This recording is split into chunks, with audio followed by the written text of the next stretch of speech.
A história que você está prestes a ouvir não começa com milagres, nem com promessas de salvação. Ela começa com uma pergunta incômoda. E se aquilo que foi apresentado como sagrado tivesse sido moldado por interesses humanos? Ao longo dos séculos, livros foram organizados, discursos foram repetidos e crenças foram consolidadas como verdades absolutas. Mas por trás das palavras que ecoam nos púlpitos e nas páginas antigas existe uma construção histórica, política e social que raramente é questionada. Hoje você vai atravessar essa camada superficial e mergulhar em um território onde fé e poder caminham lado a lado, onde devoção e controle muitas vezes se confundem e onde pensar pode ser o ato mais revolucionário de todos. Durante gerações, milhões de pessoas foram ensinadas a aceitar sem questionar. Acreditar tornou-se sinônimo de obediência e duvidar passou a ser visto como fraqueza ou pecado. No entanto, toda estrutura que se sustenta apenas pela ausência de questionamento revela fragilidade. Quando ideias são colocadas acima da reflexão, cria-se um ambiente onde o medo substitui o pensamento crítico. E o medo é uma ferramenta poderosa. Ele molda comportamentos, direciona escolhas e mantém multidões alinhadas. Não se trata de atacar a espiritualidade, mas de compreender como determinadas instituições aprenderam a transformar crença em autoridade e autoridade em domínio silencioso sobre consciências inteiras. Ao observar a história, percebe-se que a religião institucional nunca foi apenas um espaço de espiritualidade. Ela também foi palco de decisões políticas, alianças estratégicas e disputas por influência. Textos considerados sagrados passaram por edições, traduções e interpretações moldadas por contextos específicos. Cada alteração, cada seleção, cada exclusão carregava intenções. O que foi mantido? O que foi retirado? Quem decidiu? Essas perguntas raramente são feitas, porque a narrativa dominante sempre incentivou a reverência, não a investigação. E quando a investigação surge, frequentemente é tratada como ameaça. Mas toda a sociedade que teme perguntas demonstra que algo precisa ser examinado com ainda mais atenção. O discurso do medo sempre esteve presente. A promessa de recompensas eternas caminha ao lado da ameaça de punições igualmente eternas. Céu e inferno tornaram-se imagens poderosas, capazes de influenciar decisões cotidianas. Quando a salvação é condicionada à submissão, cria-se um ciclo onde o indivíduo entrega não apenas sua fé, mas sua autonomia. A linha entre espiritualidade genuína e controle institucional torna-se tênue. Muitos acreditam estar escolhendo livremente, quando na verdade foram ensinados desde cedo a temer qualquer caminho fora da trilha estabelecida. E o medo, repetido por séculos, transforma-se em tradição, e tradição passa a ser confundida com verdade absoluta. Enquanto isso, estruturas físicas se ergueram. Templos monumentais, patrimônios acumulados, organizações consolidadas ao redor do mundo. A mensagem de humildade coexistiu com demonstrações de poder material.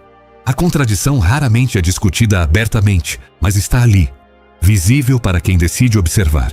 A fé simples das pessoas comuns sustenta sistemas complexos.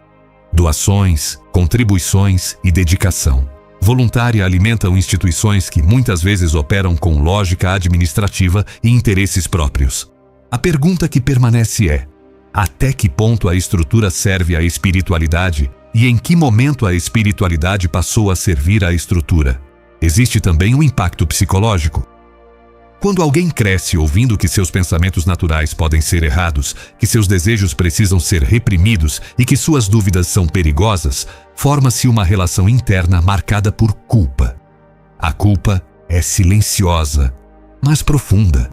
Ela molda identidades e limita potenciais. Em vez de estimular autoconhecimento e responsabilidade consciente, muitos discursos incentivam dependência constante de intermediação. O indivíduo deixa de confiar em sua própria capacidade de discernimento e passa a buscar validação externa para cada decisão moral. Assim, a autonomia enfraquece e o controle torna-se quase invisível porque é internalizado. Questionar não significa destruir a fé. Significa fortalecer a consciência. A espiritualidade pode existir sem imposição, sem medo e sem manipulação. Mas para isso, é necessário separar essência de estrutura. É preciso analisar como tradições foram construídas, como narrativas foram consolidadas e como determinadas interpretações se tornaram oficiais. O pensamento crítico não elimina a dimensão espiritual. Ele a purifica de excessos humanos. Quando a fé deixa de ser instrumento de poder e volta a ser experiência pessoal, ela recupera sua força original. O problema nunca esteve na busca pelo transcendente, mas na apropriação dessa busca por sistemas interessados em perpetuar influência. Ao longo do tempo, vozes dissidentes surgiram. Pessoas que ousaram questionar foram rotuladas, silenciadas ou marginalizadas. Ainda assim, as perguntas continuaram ecoando. A história mostra que toda instituição poderosa enfrenta momentos de revisão. Algumas se adaptam, outras resistem. O que não muda é a necessidade humana de compreender. A fé que resiste à análise torna-se dogma rígido. A fé que aceita a investigação torna-se escolha consciente. Entre submissão automática e convicção refletida existe uma diferença profunda, e é nessa diferença que nasce a liberdade intelectual, capaz de coexistir com a espiritualidade sem ser dominada por ela. A transformação começa quando o indivíduo decide observar por si mesmo. Ler, pesquisar, comparar fontes, entender contextos históricos, perceber que textos antigos foram escritos em realidades específicas para públicos específicos. Interpretá-los exige mais do que repetição. Exige estudo. Quando a compreensão substitui o medo, a relação com o sagrado muda. A devoção deixa de ser condicionada por ameaça e passa a ser guiada por convicção.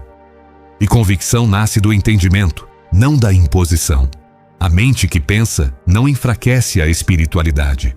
Ela a torna mais autêntica, porque escolhe permanecer, em vez de apenas obedecer. No final, a pergunta não é se alguém deve ou não acreditar. A pergunta é como essa crença foi construída e mantida. Toda narrativa merece análise, especialmente quando influencia milhões de vidas. O convite aqui não é para abandonar, mas para refletir. Não é para atacar, mas para compreender. Porque uma fé que teme perguntas talvez esteja apoiada em bases frágeis. Já uma fé que suporta a investigação demonstra solidez. Pensar nunca foi inimigo da espiritualidade. Pelo contrário, pode ser o caminho para uma experiência mais consciente, menos manipulada e verdadeiramente escolhida.